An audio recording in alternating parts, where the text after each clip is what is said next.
Everyone, स्वागत है आपका वी नेशन 111 के एक नए एपिसोड में, जहां आपके लिए लेकर आते हैं इंडियन डिफेंस की प्रमुख अपडेट्स को सबसे पहले। तो चैनल को सब्सक्राइब करना मत भूलिएगा। आज के अपनी अपडेट की शुरुआत हम करने वाले हैं कोरिया के KF-21 बोरामी को लेकर आई एक अपडेट से।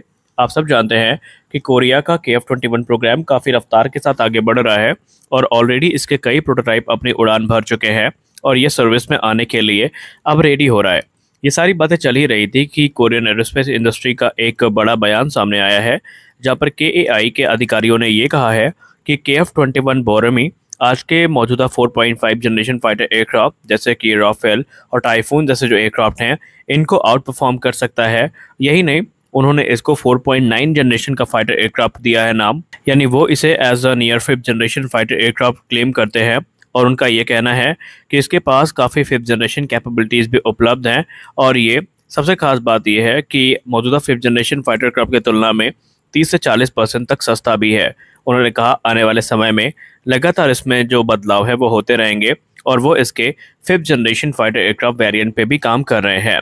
स्पष्ट है कि जो कोरिया का KF-21 बोरामी है, ये एक रिकॉर्ड टाइम में तैयार किया गया है और इसका जो कंपटीशन होगा वो तुर्की का TFX और भारत का एमका प्रोग्राम होने वाला है। हालांकि एमका की बात करें तो एमका को अप्रूवल मिल चुका है, लेकिन अभी भी प्रोडक्शन में आने से या सर्विस में आने से एमका तकरीबन 1 दशक की दूरी पर है। तो यहाँ पर भारत को भी कोरिया से सीख करके प्रोग्राम फास्ट ट्रैक करना चाहिए। और अगली बड़ी अपडेट भारतीय वायुसेना को लेकर आ रही है। आप सबको पता है कि इस समय भारतीय वायुसेना मेक इन इंडिया इनिशिएटिव पर काफी जोर दे रही है और इसी क्रम में आज भारतीय वायुसेना के deputy chief of air staff air marshal Ashutosh Dikshit sir ने नागपुर में इकोनॉमिक एक्सप्लोजिव लिमिटेड की चैफ मैन्युफैक्चरिंग प्लांट को इनॉग्रेट किया है और उन्होंने मेक इन इंडिया प्रोजेक्ट का रिव्यू भी किया है। आपको बता दें कि ये इनॉग्रेशन जुलाई 31 को किया गया था। Economic explosive limited solar industries की 100% सब्सिडायरी है जो कि चैफ का निर्माण इस समय कर रही है और ये एक expendable electronic counter measure device है जो कि एटमॉस्फेयर पर डिस्पेंस होकर के जो रडार एक्विजिशन है इसको डिनाई करती है और ये एक फॉल्स टारगेट को जनरेट करती है ताकि जो एनिमी के रडार गाइडेड मिसाइल्स हैं उनको कंफ्यूज किया जा सके। अब इस समय सोलर ग्रुप जो है वो इस state of the art facility को इस्टेब्लिश कर चुका है जहां पर चैफ का प्रोडक्शन किया जाएगा और ये पहली indigenous state of the art production plant है जो कि नागपुर में इस्टेब्लिश किया गया है। इसके पहले जो भारत है पूरी तरीके से इंपोर्ट पर ही डिपेंडेंट था और अब ये जो चैफ पेलोड है जो कि EEL के द्वारा विकसित किए गए हैं, इसमें जो टेक सपोर्ट मिला है ये DRDO की डिफेंस लेबोरेटरी जोधपुर से मिला है और ये बाय इंडियन IDDM कैटेगरी के अंतर्गत प्रोग्राम आगे बढ़ रहा है। इकोनॉमिक एक्सप्लोजिव लिमिटेड को हाल ही में जो एयर वर्दिनेस सर्टिफिकेशन है ये एयरफोर्स के इंस्पेक्टिंग अथॉरिटीज से मिला था चैफ पेलोड के लिए, जो कि अब वो भारत में ही बनाएंगे और कुल मिलाकर के इससे जो स्वदेशी तौर पर हमारी रिक्वायरमेंट है वो पूरी हो जाएगी और हमें इंपोर्ट पर डिपेंडेंट नहीं रहना पड़ेगा। ताकि हमने आपको अभी रिसेंट डिफेंस न्यूज़ के वीडियो में बताया था कि America 6th generation fighter aircraft programme को आगे बढ़ाए और इसमें रशिया से कोई प्रतिक्रिया ना आए, ऐसा हो ही नहीं सकता। और अभी डिफेंस न्यूज़ की वीडियो में हमने आपको बताया था कि कैसे रशिया अपने जो एक स्ट्रेटेजिक बॉम्बर है जो कि 6th जनरेशन एयरक्राफ्ट होने वाला है इसको लेकर काफ़ी गंभीर है और उस रिपोर्ट में ये दावा किया गया था कि जो पाक DA नाम दिया गया है बॉम्बर को, ये 30 टन तक के जो न्यूक्लियर और हाइपरसोनिक पेलोड्स हैं इनको कैरी कर सकेगा। और सबसे खास बात यहाँ पर यह है कि हाइपरसोनिक मिसाइल्स को फायर करेगा, वो भी बड़े नंबर्स में।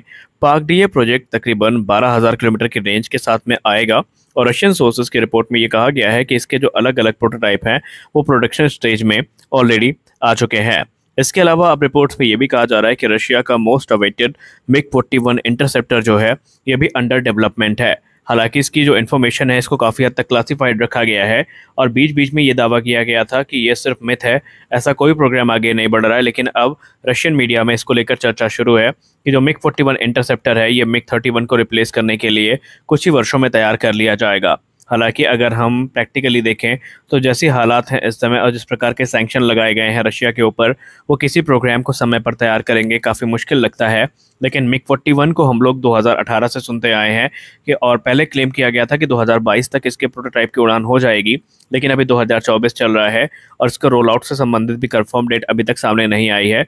तो यहाँ पर देखना काफ़ी इंटरेस्टिंग होगा कि वाकई कोई ऐसा प्रोग्राम है भी या फिर इस समय अमेरिका या वेस्टर्न कंट्रीज़ के ऊपर जो एक मनोवैज्ञानिक दबाव है ये बनाए जाने का प्रयास किया जा रहा है। आप सबने हाल ही में एक रिपोर्ट को कई बार सुना होगा कि पाकिस्तान को FC-31 मिलने वाला है।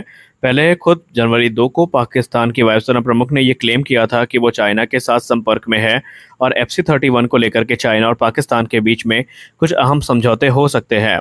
और जैसे ये रिपोर्ट सामने आई तुरंत भारत को वहां पर टैग किया जाने लगा। भारत को लेकर के पाकिस्तानी मीडिया ने, जो कि आप सब जानते हैं कि उनकी आदत है ज़्यादा उछलने की, वो काम किया गया। और अभी हाल ही में पाकिस्तान का एक प्रतिष्ठित न्यूज़ चैनल जिसका नाम बोल न्यूज़ है, वहां पर भी पैनलिस्ट ने यह दावा किया कि पाकिस्तानी पायलट ऑलरेडी इस एयरक्राफ्ट पे ट्रेनिंग प्राप्त कर रहे हैं। तो इसमें भारतीय वायुसेना के अधिकारियों की जो प्रतिक्रिया है वो सामने आई है। मीडिया से बात करते हुए भारतीय वायुसेना के अधिकारियों ने कहा कि इसमें पैनिक करने की कोई बात नहीं है। पाकिस्तान का 5th generation fighter aircraft programme Bharat को किसी भी हद तक मजबूर नहीं करेगा कि भारत पैनिक में आकर के एमका को छोड़ करके दूसरे फाइटर्स को कंसीडर करे, क्योंकि प्रैक्टिकली भी देखा जाए तो FC-31 अभी सिर्फ ऑन पेपर है और ये प्रोडक्शन में आने के बाद भी पाकिस्तान को तुरंत मिलेगा इसकी कोई गारंटी नहीं है। यहाँ पर दो चीज़ें हैं जो आपको पता होनी चाहिए। पाकिस्तान इस समय अपने फ्रंट लाइन फाइटर में सिर्फ F-16 पे भरोसा कर सकता है। भले उन्होंने J-10 को एक्वायर किया है, भले ही बड़े नंबर में उनके पास F-17 ब्लंडर हो, लेकिन फिर भी वो जो रिलायबिलिटी है और जो पावर है F-16 की उसको ये मैच नहीं कर सकते। और पाकिस्तान के F-16 क्योंकि काफ़ी पुराने हो चुके हैं और अमेरिका से कोई खास सपोर्ट भी नहीं मिल रहा है, तो उन्हें एक परफेक्ट रिप्लेसमेंट की तलाश है। तो FC-31 संभावित है कि चाइना के द्वारा ऑफर भी किए जाएं। लेकिन आपको बता दें कि अभी FC-31 खुद कुछ इश्यूज से परेशान है और जो इसको बनाने वाली कंपनी सिन्यांग कॉर्पोरेशन वो इसको शीघ्र अतिशीघ्र प्रोडक्शन रेडी करना चाहती है। लेकिन खुद चाइनीज एक्सपर्ट्स का ये कहना है कि अभी ये एयरक्राफ्ट 2032 के पहले प्रोडक्शन में नहीं आएगा, क्योंकि इसमें कुछ बदलाव भी किए जा रहे हैं। अब आप खुद सोचिए, वो एयरक्राफ्ट जो 2032 से पहले अभी जो प्रोडक्शन में नहीं आएगा, तो ऐसे में ये पाकिस्तान, चाइना ऐसा तो है नहीं कि प्रोडक्शन करेगा और खुद भी लेगा और तुरंत पाकिस्तान को दे देगा। यानी तकरीबन 2035 तक का समय इसमें लगने वाला है और इसीलिए भारतीय वायुसेना के अधिकारी इसको लेकर बिल्कुल भी चिंतित नहीं है। और आपको बता दें कि भारत को चिंता करने की ज़रूरत भी नहीं है, क्योंकि अगर 2035 तक ये एयरक्राफ्ट पाकिस्तान को मिलता है तो आप सब खुद जानते हैं कि हमारा एमका तकरीबन 2032 तक भारतीय वायुसेना को ज्वाइन कर लेगा और 2035 तक हमारे पास तेजस मार्क 2 और दूसरे जो एयरक्राफ्ट हैं ये उपलब्ध होंगे। और संभावित है कि अगर MRFA फाइनलाइज हुआ तो MRFA से रिलेटेड जो एयरक्राफ्ट है वो भी हमें मिलने शुरू हो जाएंगे। अगली बड़ी अपडेट सुपर सुखोई को लेकर आ रही है। अगर आपने दोपहर की वीडियो देख रखी है तो आप इस वीडियो को स्किप कर सकते हैं। दोस्तों, टाइम्स नाउ की रिपोर्ट सामने आई है जहां पर बताया जा रहा है कि हिंदुस्तान एरोनॉटिक्स लिमिटेड की जो कोरापुट डिवीजन है, यहां पर तकरीबन 230 की संख्या में जो सुपर सुखोई के इंजन है या Su-30 MKI के जो AL-31 इंजन है, ये ओवरहॉल का इंतजार कर रहे हैं। और ये ओवरहॉल इसलिए शुरू नहीं हो पा रहा है क्योंकि अभी जो रॉ मटेरियल्स हैं और प्रोसेस्ड एलॉय हैं ये भारत नहीं पहुंच पाए हैं। हालांकि रशिया इनको डिलीवर करने के प्रयास में है और शीघ्र अतिशीघ्र ये भारत को डिलीवर भी कर दिए जाएंगे।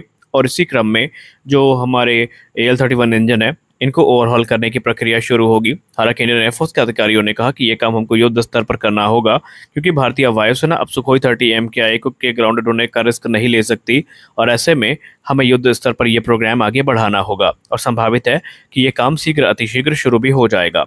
तो आज के इस वीडियो में बस इतना ही।